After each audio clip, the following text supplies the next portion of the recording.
Salam, sahabat motivasi iman yang dikasihi Kristus. Selamat pagi dan salam sejahtera. Sahabat ODB, pembacaan Alkitab hari ini terambil dari Amsal pasal yang ketiga, ayat yang ke-11 sampai dengan ayat yang ke-12. Hai anakku, janganlah engkau menolak didikan Tuhan, dan janganlah engkau bosan akan peringatannya.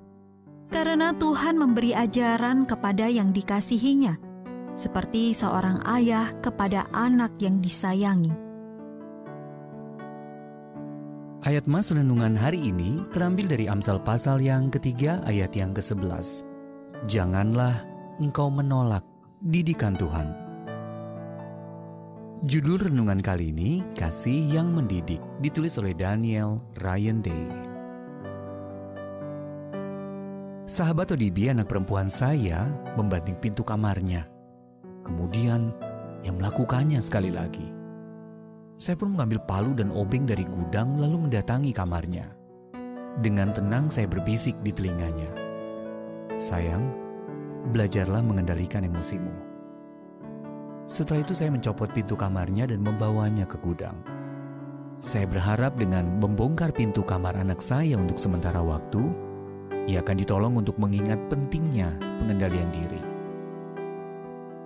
Dalam Amsal pasal yang ketiga ayat yang ke-11 sampai dengan ayat yang ke-12, sang guru yang bijak meminta para pembacanya untuk rela menerima didikan Tuhan. Kata didikan dapat diterjemahkan juga sebagai teguran.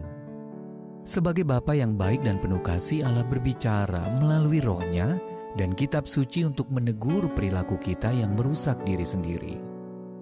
Didikan Allah itu didasarkan pada hubungannya dengan kita dan bersumber dari kasih serta kerinduannya untuk memberikan yang terbaik bagi kita. Terkadang didikan itu hadir dalam bentuk konsekuensi atas tindakan kita. Terkadang Allah memakai orang lain untuk menunjukkan kelemahan-kelemahan kita. Seringkali semuanya itu terasa tidak mengenakan, tetapi sesungguhnya didikan dari Allah adalah anugerah. Namun kita tidak selalu melihatnya seperti itu. Penulis Amsal yang bijak mengingatkan, janganlah engkau menolak didikan Tuhan, ayat yang ke-11. Terkadang kita takut pada didikan Allah. Mungkin pula kita menyalahartikan hal-hal buruk yang terjadi dalam hidup kita sebagai didikan Allah. Tidak seperti itu. Hati Bapa kita yang penuh kasih, yang mendidik karena Dia berkenan kepada kita dan menegur karena mengasihi kita. Daripada takut pada didikan Allah, marilah kita belajar menerimanya. Ketika kita mendengar suara teguran Allah dalam hati kita atau mengalami teguran lewat kitab suci yang kita baca, marilah mengucap syukur kepada Allah karena itu artinya Dia berkenan menuntun kita kepada yang terbaik.